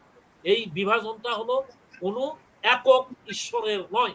যদি একক ঈশ্বরের হতো তাহলে এই বিভাজনটা থাকতো না। তোমরা এমন বোধ এবং বুদ্ধিতে আসো যেখানে এক ঈশ্বরের একক চিন্তা, একক ঐক্যের কথা বলে, সেটা হলো ইসলাম। আসো, দেখো, বোঝো, আমাদের সাথে আসো, আমাদেরকে দেখো, আমাদের সাথে থাকো, তাইলে তোমরা বুঝবে। এই যে হলো ডেকে নিয়ে আসা এবং হচ্ছে নিয়ে আসা জিনিসগুলো দেখানো, প্র্যাকটিক্যালি দেখানো। আমি তো আগেই বললাম যে প্রত্যেকটা সুফি দরবার ছিল হলো গবেষণা কেন্দ্র, প্রত্যেকটি সুফি দরবার ছিল হলো প্র্যাকটিসের একটা জায়গা, যে এখানে আসলে এরা দেখবে যে কিভাবে যে লোকটি হলো অনেক দামি কাপড় পরে থাকে, সেই লোকটিও একই কাতারে দাঁড়াচ্ছে নামাজ পড়ার জন্য, যে লোকটি ছিন্ন বস্ত্র সেও আসে তার পাশে দাঁড়াচ্ছে, যেটা আমাদের সনাতন ধর্মে সম্ভব নয়। একই খাবার খাচ্ছে, একই প্লেটে খাচ্ছে, একই ভাবে হলো প্লেট ধুচ্ছে সবাই, এখানে কোনো বৈষম্য নাই। তাহলে ওদের মধ্যে বৈষম্য কেন? এই বৈষম্যটা আসলে অশুভ। সুতরাং যেখানে বৈষম্য নাই সেখানে আসতে হবে। এই বৈষম্যহীন এবং হচ্ছে শ্রেণী মানে বিভাজন থেকে বেরিয়ে এসে মুসলিম ঐক্যের ভিতরে, তৌহিদের ভিতরে, একত্বর ভিতরে, এককের ভিতরে এই সমস্ত সুফি সাধকদের দরবারে এসে এই সনাতন ধর্মের মানুষগুলো এক হয়ে। আমি কি কথাটা বুঝাইতে পারছি? জি, অসংখ্য ধন্যবাদ, অসংখ্য ধন্যবাদ জনাব আজম আলী খান। এখন বিষয়টি হচ্ছে যে সাম্প্রতিক কালে বিশেষ করে আমরা দেখছি, প্রিয় দর্শক, আপনারা যে যেখান থেকে আমাদেরকে শুনছেন, আমাদের এই আলোচনাটি আপনারা শেয়ার করবেন আপনার বন্ধু বান্ধবের সাথে, অন্যান্য জাকিরদের সাথে, বা অন্য ধর্মাবলম্বী যারা আছে তারাও যেন জানুক কিভাবে সুফিরা বাংলাদেশে ইসলাম প্রচার করছেন, বিশেষ করে ভারত উপমহাদেশে। আপনাদের কাছে অনুরোধ রইল। আর প্রিয় দর্শক, আপনারা জানেন বাংলাদেশের ম্যাপ যদি দেখেন, চারপাশে হচ্ছে যে অন্য ধর্মের, বিশেষ করে আপনি যদি উত্তর আপনার পশ্চিম দিকে যদি আপনি দেখেন, সেদিকে ইন্ডিয়া, চারপাশ দিয়ে আমি যদি বলি ভারত, তারপরে হচ্ছে চারপাশে যদি আমরা দেখি সেটা হচ্ছে ভারত, তারপরে যদি আমরা দক্ষিণ পূর্ব সাইডে দেখি মিয়ানমার, এরপরে যদি আমরা আবার উত্তর দিকেও দেখি সে নেপাল ভুটান, মানে চারপাশে যদি আমরা দেখি মোটামুটি অন্য ধর্মের লোক ছিল, কিন্তু তারপর বাংলাদেশে বেশিরভাগ বিশেষ করে 90% যে মুসলমান সেটা কিন্তু সুফিদের মাধ্যমে প্রচার হয়েছে। যেমন খাজা নায়তুর রহমতুল্লাহ যদি জন্ম না হয়তো এই উপমহাদেশে, বিশেষ করে আট্রশিস যে পীর খাজা হাসমতুল্লাহ রহমতুল্লাহ, উনি ওনার 24 খণ্ডের ওসিয়তে লিখে গেছেন যে আমার পীরের মতো আল্লাহর আসমানের নিচে জমিনের উপর এরকম এরকম কামেলে উলিয়া উলিয়া আমি কখনো দেখি নাই। এবং খাজা নায়তুর যদি এই ভারত উপমহাদেশে না আসতেন, তরিকত তাসাউফের আমরা গন্ধ পেতাম না। হযরত শাহজালাল ইয়ামিনী রহমতুল্লাহ যদি না আসতেন, খাজা খান জানালি রহমতুল্লাহ যদি না আসতেন, শাহপরান যদি না আসতেন, কেরামত আলী জৈনপুরি যদি না আসতেন, সৈয়দ আহমদুল্লাহ মাইজভানের যদি না আসতেন, এরকম লক্ষ লক্ষ উলিয়া উলিয়া প্রিয় দর্শক এই ভারত উপমহাদেশে এসেছেন বলে আমরা আজকে মুসলমান। তো আমার কাছে এখন জনাব আজম আলী ভাই, আপনি যেহেতু গবেষক এবং একজন শিক্ষক এবং প্রফেসর, আপনার কাছে জানতে চাই, খুব সাম্প্রতিক বিশেষ করে আমরা 5ই আগস্টের পরে একটা নতুন চিত্র দেখতে পাচ্ছি বাংলাদেশে, যে সুফিরা এত শান্তিপ্রিয় মানুষ, যে দরবারগুলো একটা শান্তির জায়গা, যেখানে আপনি বললেন যে ধর্ম বর্ণ নির্বিশেষে যেখানে সবার এখানে আগমন হয়, এখানে কোনো ভেদাভেদ নাই, এখানে খাবার মাঠে সবাই মাটির শান্তিতে বসে খাইতেছে, এখানে কিন্তু প্রফেসর আজম আলী খানের মতো পার্থক্য নাই, এখানে ডক্টর জালালের মধ্যে কোনো পার্থক্য নাই, এখানে একজন শ্রমিকের মধ্যে মধ্যে কোনো পার্থক্য নাই, এখানে রিক্সা চালকের মধ্যে কোনো পার্থক্য নেই, মুফতি মুহাদ্দিস হাফেজ, এখানে এসপি ম্যাজিস্ট্রেট, আপনি দেখবেন মন্ত্রী এমপি মন্ত্রীরাও আসে আমাদের দরবারে, এবং আমার সাবেক রাষ্ট্রপতি হোসেন মোহাম্মদ এরশাদও এসে আমাদের দরবারে খাবার মাঠে খাওয়া খাইছেন। তাহলে এই যে একটা সুন্দর একটা দরবার বাংলাদেশে, অথচ 5ই আগস্টের পরে কেন জানি আমরা একটা দৃশ্য দেখতে পাচ্ছি, সারা পৃথিবী ব্যাপী বিশেষ করে সুফিরা যারা শান্তির কথা বলে, যারা শান্তির বাণী ছড়িয়ে দেয়, যারা মানুষকে মানুষ হিসেবে গণ্য করে, যারা ভালোবাসা করে, যাদের রবের দিকে ঈশ্বরের দিকে প্রেম শিখায়, সেই দরবারগুলোকে খুবই দেখতে পাচ্ছি এক শ্রেণীর মানুষ বিতর্কিত করতেছে এবং হামলা করতেছে। তো আপনি একজন গবেষক হিসাবে, আপনি একজন সুফি গবেষক প্রফেসর হিসাবে, আপনি এই বিষয়গুলোকে কিভাবে দেখতেছেন, আসলে এটা কেন হচ্ছে? আমি একটু, তাহলে আমাকে আবার একটু পিছনে যেতে হবে। হ্যাঁ, আমি একটু পিছনে যেতে চাই কারণ এটা জানতে হবে, জি, ইতিহাসটা জানতে হবে কেন এটা হচ্ছে। আমরা একটু পিছনে যাব মানে কি, রাসূল সাল্লাল্লাহু আলাইহি ওয়াসাল্লামের জীবনীতে যাব। আমরা রাসূল সাল্লাল্লাহু আলাইহি ওয়াসাল্লামের জীবনীতে যাব, এই জন্য রাসূল সাল্লাল্লাহু আলাইহি ওয়াসাল্লামের যে সাহাবী ছিল, হ্যাঁ, রাসূল সাল্লাল্লাহু আলাইহি ওয়াসাল্লাম পৃথিবীতে আসার পরে আরবদের ভিতরে 2টা গোত্র ছিল, উমাইয়া, হাশিম। এখান থেকে আমি আসি, আরো এটা অনেক লেন্দি হবে, আমি বরং এখানে চলে আসি, আপনার হচ্ছে যে খিলাফতের এই দ্বন্দ্বে আসি। মুসলমানরা ভাগ হয়ে গেছে 2টা ফ্রন্টে। কখন? কারবালাতে। দেখেন, আমি পিছনের ইতিহাসে আর গেলাম না, কারণ এখানে সেই সময়টা নাই কথা বলার। মুসলমানরা ভাগ হয়েছে 2টা ফ্রন্টে।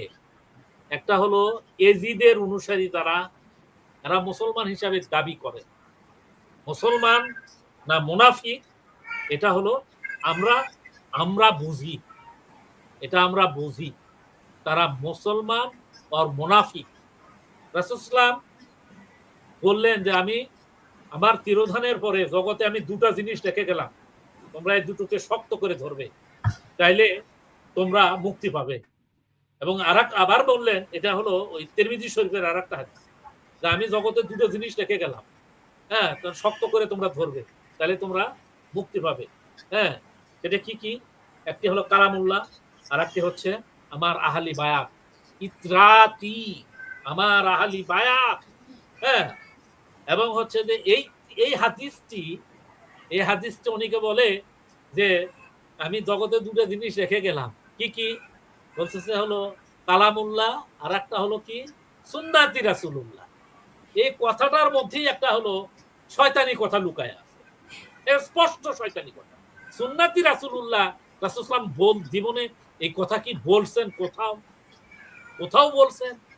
এটা এই যে হলো উনি বললেন যে আমি জগতে 2টা জিনিস রেখে গেলাম, এই দুটাকে শক্ত করে ধরবে, এই দুটোকে নুহুর তরি মনে করবে, আমার আহলি বায়াতকে নুহুর তরি মনে করে ধরবে। কারবালার প্রান্তরে রাসূল সাল্লাল্লাহু আলাইহি ওয়াসাল্লামের দৌহিত্র, আমার রাসূলের নয়নের মণি, কলিজার টুকরা হযরত ইমাম হুসাইন রাদিয়াল্লাহু আনহু, চারিদিক থেকে যখন এজিদি বাহিনী ঘেরাও করে ফেলছে, উনি বললেন, তোমরা কি আমাকে চেনো না? তোমরা কি জানো না আমি কে? তোমরা আমাকে কেন মারতে আসছো? তোমরা জানো না আমি কে? এরা কোনো কথাই শুনলো না, নির্মম ভাবে সারা পৃথিবীর বর্বরচিত একটা হত্যাকাণ্ড, রাসূল সাল্লাল্লাহু আলাইহি ওয়াসাল্লামের প্রিয় নাতি, রাসূল সাল্লাল্লাহু আলাইহি ওয়াসাল্লামের উম্মতের কুরবানি, আমার মাথার তাজ, আমার মুকুট, হযরত ইমাম হুসাইন রাদিয়াল্লাহু আনহুকে শাহাদাতের পানি পান করালেন। ওই সময় ওরা বলতেছিল আসরের নামাজের সময় হয়েছে, জুমার নামাজ পড়তে হবে, সেদিন ছিল জুমার দিন, তাড়াতাড়ি মাথা কাটো, তাড়াতাড়ি মাথা কাটো, আসরের নামাজ পড়তে হবে। এরা কারা ছিল ভাই? এই এজিদ কি জগৎ থেকে বিদায় নিছে? এই এজিদের অনুসারী কারা? এই এজিদের অনুসারী যারা এখনো আছে, তারা, এদের ইসলাম জিহ্বা থেকে গলা পর্যন্ত, এদের ইসলাম জিহ্বা থেকে গলা পর্যন্ত। এদের লেবাস, এদের মাথায় পাগড়ি ছিল, টুপি ছিল, মুখে কোরআনের কথা ছিল, হাদিসের কথা ছিল। এরা মুসলমান নয়, এরা এজিদের অংশী, এরা এজিদের পক্ষে, এরা এজিদি। এই এজিদি কি জগৎ থেকে বিদায় নিছে? ইমাম হোসাইন সুফিজম তার ভিতর দিয়ে আসছে। হযরত জয়নুল আবেদিন, যিনি কারবালায় বেঁচে গেছিলেন, বুঝতে হবে আপনাকে, এই কারবালার ইয়াজিদের অনুসারী দ্বারা আহলে বায়াতকে যারা সহ্য করতে পারে না, আহলে সুন্নাত ওয়াল জামাতকে এরাও সহ্য করতে পারে না, নায়েবে রাসূলের দরবারকে এরা ভাঙবে না তো কারা ভাঙবে ভাই? আবার সুফি সাধকদের দরবার যে রাসূলের দরবারের প্রতিচ্ছায়া, সুফি সাধকদের দরবার যে আমার রাসূলের দরবারের প্রতিচ্ছবি, এই প্রতিচ্ছবির সাথে রাসূলের আহলি বায়াতের সাথে তাদের সংঘর্ষ। তারা কারা? তারা ইয়াজিদি। এই ইয়াজিদিরাই তো এরা ভাঙতেছে, কিয়ামত পর্যন্ত এরা ভাঙতে থাকবে। নবুয়তের দরজা বন্ধ, বেলায়েত থাকবে কিয়ামত পর্যন্ত, এবং এরা আহলি বায়াতের অনুসারী হবে, আমার রাসূলের অনুসারী হবে এরা, সুফি সাধকরা, হক্কানি ওলি আল্লাহরা। এই হক্কানি ওলি আল্লাহদের উপরে ইয়াজিদের অত্যাচার কিয়ামত পর্যন্ত বলবৎ থাকবে। ইমাম মেহেদী আলাইহিস সালাম আসবে, তারপরে সমস্ত কিছুর ফয়সালা হবে, তার আগে আর নয়। এই দরবারগুলো ভাঙতেই থাকবে। ইয়াজিদের সাথে গ্যাঞ্জাম, ইমাম হুসাইনের যে গ্যাঞ্জাম, এই গ্যাঞ্জামের প্রতিচ্ছবি 5ই আগস্টের পরে আমরা দেখছি বিভিন্ন দরবারে, আল্লাহওয়ালাদের দরবারে, হুসাইনি মুসলমানদের পক্ষে দরবারগুলো এসে ভেঙে দিবে। এটাই স্বাভাবিক, আমার মূল্যায়ন এটাই। আমি জানি না আমার এই মূল্যায়নটা ঠিক বেঠিক, আপনাদের কাছে এটা বিচার দিলাম আমি। অসংখ্য ধন্যবাদ জনাব আজম আলী খান। আমাদের আসলে সময়, জি জি অসংখ্য ধন্যবাদ। আমাদের সময় আমরা প্রায় শেষ প্রান্তে চলে আসছি। অসংখ্য ধন্যবাদ। আপনি যে কথাটি বলছেন আমি একমত পোষণ করছি। বিশেষ করে আরেকটু আমি সংযোগ করতেছি, সেক্ষেত্রে আপনি যেটা বললেন যে 9 জিলহজ, যেটা হজ্জাতুল বিদা বা বিদায় হজে রাসূলুল্লাহ সাল্লাল্লাহু আলাইহি ওয়াসাল্লাম, এবং 18 জিলহজ আমার যদি ভুল না হয়, অর্থাৎ মক্কা মদিনার যে মধ্যবর্তী স্থান গাদিরে খুম নামক যে স্থান, আপনি যে হাদিসটি কথা বলতেছিলেন, সে একই কথা এই দুইটা জিনিস উনি বলে গেছেন। কারণ হাদিস তো আরো ইমাম বুখারীর জন্ম হয়েছে আরো 150 বছর পরে। তো যার কারণে উনি কিন্তু দুইটা কথা বলে গেছেন। আপনি যেটা বললেন যে পবিত্র কোরআন আর হচ্ছে তার আহলুল বায়াত, অর্থাৎ এ নিয়ে কিন্তু, অর্থাৎ কোরআন এবং হাদিস বা কোরআন বা সুন্নাহ এই বিষয় নিয়ে কিন্তু কোনো কথা নাই। অর্থাৎ আপনি যেটি বললেন, যেমন আব্দুল ওয়াহাব নজদি প্রথমে তার দ্বারা রাসূলুল্লাহ সাল্লামের যে রওজা মুবারকে যে ভাঙ্গার যে হামলাটা, সেটা কিন্তু আব্দুল ওয়াহাব নজদি দিয়ে শুরু হয়। তারপরে তার উত্তরসূরি নাসিরউদ্দিন আলবানী তাদের যে ধারাবাহিকতা উত্তরসূরি আপনি জানেন যে জানাতুল বাকি থেকে শুরু করে শুধু রাসূলুল্লাহের রওজা মোবারক বাদ দিয়ে বাকি যে মাজার পাক গুলো যেগুলো ছিল সেগুলো কিন্তু ওহাবিরা শেষ করে দিয়েছে। সেই ধারাবাহিকতা আমার খাজা মান চিশতি রহমাতুল্লাহ ওনার মাজারেও হামলা হয়েছে বেশ কয়েকবার, হয়তো শাহজালাল ইয়ামিনী রহমাতুল্লাহ ওহিনা মাজারে হামলা, আমাদের নাট্য দরবারে অনেকবার হুমকি ধমকি হয়েছে। অর্থাৎ আপনি যে কথাটি বললেন যে আসলে কারবালার প্রান্ত থেকে যে দুইটা ভাগ হয়ে গেল, আসলে ইয়াজিদের এখনো আছে, তারা থাকবে, এটা আমাদেরকে ভাঙবে। প্রিয় দর্শক, আমরা আমাদের শেষ প্রান্তে চলে আসছি। সময় আমাদের ইচ্ছা ছিল আরো অনেক বেশি আলোচনা করব, কিন্তু সময় যেহেতু সংক্ষিপ্ত, এখন আমি শেষ করার আগে প্রফেসর ডক্টর আজম আলী ভাইকে আপনাকে 1 মিনিটের মধ্যে সংক্ষিপ্তভাবে আজকের আলোচনার যদি সংক্ষিপ্তভাবে 1 মিনিট সামারাইজ করেন, তারপরে আমি উপসংহার টেনে আজকের আমরা অনুষ্ঠানটা শেষ করবো ইনশাআল্লাহ। প্রফেসর আজম আলী খান, মানে আজকের অনুষ্ঠানে আপনি 1 মিনিটে আপনি বলবেন আসলে আমরা আসলে কি আমরা সেখানে মেসেজ দিতে যাচ্ছি, বিশেষ করে ইয়াং জেনারেশন যারা আছে, এই সুফিদের ব্যাপারে আপনি কোনো মেসেজ দিবেন কিনা তাদেরকে? সুফিদের মেসেজ আমার মনে হয় যে এর মধ্যেই দেয়া হয়ে গেছে। সুফিরা সব সময় রাসূল সাল্লামের আহলি বায়াতের অনুসারী, আহলি বায়াতকে ভালোবাসে। ইমানের দাবি হলো আল্লাহকে ভালোবাসার, রাসূলকে ভালোবাসা, রাসূলের মহব্বত তৈরি করার পথ এবং পদ্ধতি শিখায় সুফিজম। এটা হলো স্টাডি করতে হবে, এই ভালোবাসাটা তৈরি করতে হবে, তৈরি করার পথ এবং পদ্ধতি শিখায় হলো সুফিরা। সুফির দরবার ছাড়া এই ভালোবাসা কোথাও শেখানো হয় না, এই ভালোবাসা শিখাই হলো সুফিরা। এবং হচ্ছে যে ভালোবাসা শিখার দাওয়াত আমার খাজা এনায়েত পুরি দিয়ে গেছে, আমিও আমার খাজা এনায়েত পুরির দরবারের পক্ষ থেকে আমিও দাওয়াত দিয়ে গেলাম। যে সমস্ত মানুষ আমাদের এই অনলাইনে যারা এখনো আছেন তাদের কাছে আমার অনুরোধ থাকবে, ওই যে 3 শ্রেণীর মানুষ যারা শিক্ষিত মানুষ তাদের প্রতি আহ্বান থাকবে আমাদের দরবারের স্টাডি গুলো পড়াশোনা করার।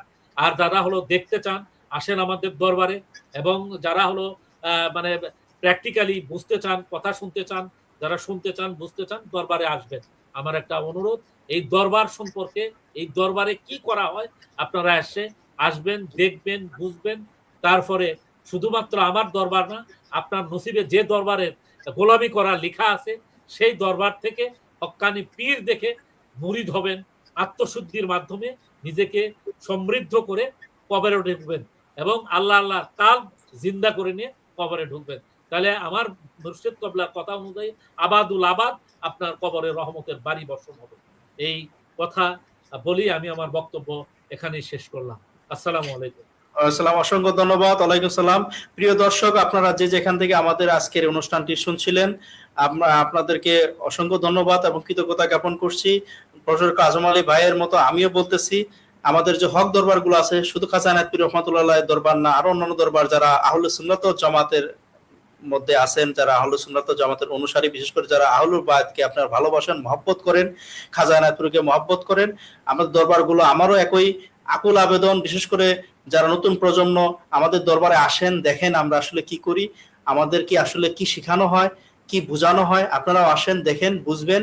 তো আশা রাখি আগামী হয়তো এপিসোডে আহলে বায়াত নিয়ে আমরা একটা সেশন করার চিন্তা করছি ইনশাআল্লাহ। আশা করি হয়তো আল্লাহ পাক যদি হায়াতে বাঁচিয়ে রাখে আবার হয়তো কোনো একজন বিশেষ অতিথিকে নিয়ে আপনাদের সামনে হাজির হব। এই পর্যন্ত আমি বিদায় নিচ্ছি। আজকের উপস্থাপনায় ছিলাম আমি ডক্টর মোহাম্মদ জালালউদ্দিন, বার্তাবাহক, খাজা এনায়েত সুফিবাদ গবেষণা কেন্দ্র, এবং আমাদের সাথে অতিথি ছিলেন প্রফেসর আজম আলী খান, প্রফেসর এবং গবেষক, খাজা এনায়েত সুফিবাদ গবেষণা কেন্দ্র। আপনাদের সকলকে সালাম জানিয়ে শেষ করছি। আসসালামু আলাইকুম ওয়া রাহমাতুল্লাহি ওয়া বারাকাতুহু। আল্লাহ হাফেজ।